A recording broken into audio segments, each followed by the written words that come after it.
మానవునిలో అతిపెద్ద అవయవం ఏది? ఆప్షన్ 1 కాలేయం, ఆప్షన్ 2 క్లోమం, ఆప్షన్ 3 గుండె, ఆప్షన్ 4 చర్మం.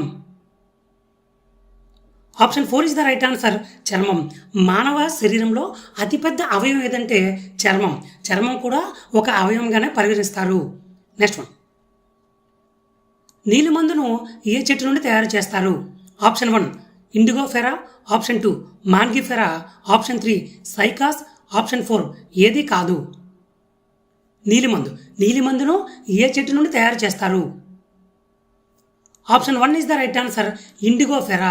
నీలిమందును ఏ చెట్టు నుండి తయారు చేస్తారంటే ఇండిగోఫెరా చెట్టు నుండి తయారు చేస్తారు. Next one. క్రింది వానిలో చర్మంకి సంబంధించిన వ్యాధి ఏది? Option 1 anaemia, option 2 pellagra, option 3 osteomalacia, option 4 rickets. Option 2 is the right answer, pellagra. అంటే క్రింది వానిలో చర్మానికి సంబంధించిన వ్యాధి ఏంటంటే పెల్లాగ్రా అంటే చర్మం అనేది ఎండిపోయి పొలుసులుగా ఊడిపోతుంది. ఎనిమియా మనకు తెలిసిందే, రక్తహీనత. అస్టియోమలేషియా అంటే పెద్దవారిలో ఎముకలు మెత్తగా అవటం వల్ల కలిగే వ్యాధి. చిన్నపిల్లలు అయితే రికెట్స్ వ్యాధి అయితే వస్తుంది. ఆకులు మరియు పండ్లు చెట్టు నుండి కిందకి రాలిపోవడానికి కారణం ఏమిటి? ఆప్షన్ 1 అబోసైనిక్ ఆమ్లము, option 2 gibberellins, option 4 NAA, option 4 ఏది కాదు. Option 1 is the right answer అవుతుంది. Next one. ఈ క్రింది వానిలో కదలికలు లేని జీవులు ఏవి? అంటే ఒక వర్గపు జీవులు ఉంటాయి కదా, ఏ వర్గపు జీవి కదలికలు ఉండవని అడుగుతున్నాడు. Option 1 porifera, option 2 platyhelminthes, option 3 coelenterata, option 4 nematoda. Option 1 is the right answer, porifera జీవులు. ఫొరిఫెరా వర్గానికి చెందిన జీవులు అనేవి కదలవు. ఉదాహరణకి ఏంటంటే స్పంజికలు కానీ, యూస్పాంజియా కానీ, ఇవేంటంటే బాత్రూమ్ ఉంటుంది కదా, ఈ బాత్రూమ్ నాచులోనైతే ఈ ఫొరిఫెరా వర్గపు జీవులు అయితే ఒక ప్రదేశానికి అంటిపెట్టుకుని ఉంటాయి. Next one. పాలిష్ చేసిన బియ్యం తినడం వల్ల అనేక దేశాలలో ఏ వ్యాధితో బాధపడుతున్నారు? Option 1 rickets, option 2 beriberi, option 3 scurvy, option 4 kwashiorkor. Option 2 is the right answer, beriberi. అంటే ఇప్పుడు పాలిష్ చేసిన బియ్యం ఉంటాయి కదా, ఇది అత్యధికంగా పాలిష్ చేసిన బియ్యము తినడం వల్ల ఎక్కువగా ఏ వ్యాధితో బాధపడతారంటే బెరిబెరీ వ్యాధితో బాధపడతారు. బెరిబెరీ వ్యాధి అంటే ఏంటంటే హృదయ స్పందనలు ఉంటాయి కదా, ఈ హృదయ స్పందనలు అనేవి సక్రమంగా పని చేయకపోవడం వల్ల బెరిబెరీ వ్యాధి అయితే కలుగుతుంది. Next one. మానవుని శరీరంలో ఈ క్రింది మూలకాలలో ఏది తక్కువగా ఉంటుంది? Option 1 oxygen, option 2 hydrogen, option 3 iron, option 4 carbon.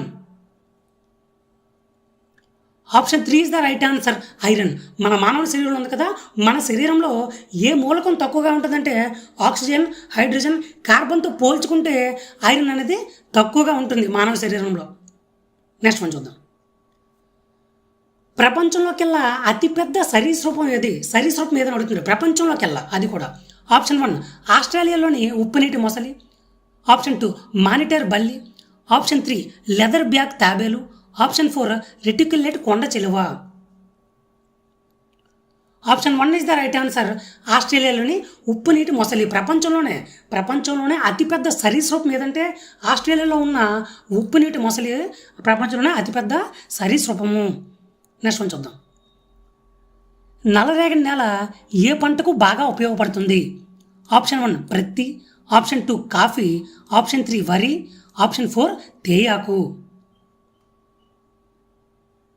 Option 1 is the right answer, ప్రత్తి. నల్లరేగడి నేల ఉంటుంది కదా, ఈ నల్లరేగడి నేల దేనికి ఎక్కువగా ఉపయోగపడుతుందంటే ప్రత్తి పంటకు బాగా సహకరిస్తుంది. Next one. ఏనుగు యొక్క గర్భావతి కాలం ఎంత? ఆప్షన్ 1 600 రోజులు, ఆప్షన్ 2 280 రోజులు, ఆప్షన్ 3 380 రోజులు, ఆప్షన్ 4 330 రోజులు. Option 1 is the right answer, 600 రోజులు. ఏనుగు ఉంది కదా, ఈ ఏనుగు యొక్క గర్భావతి కాలం ఎంతంటే 600 రోజులు. Next one. పార్కిన్సన్ వ్యాధి ఏ అవయవానికి కలుగుతుంది? ఆప్షన్ 1 నడుము, ఆప్షన్ 2 చేతులు, ఆప్షన్ 3 కాళ్ళు, ఆప్షన్ 4 మెదడు. Option 4 is the right answer, మెదడు.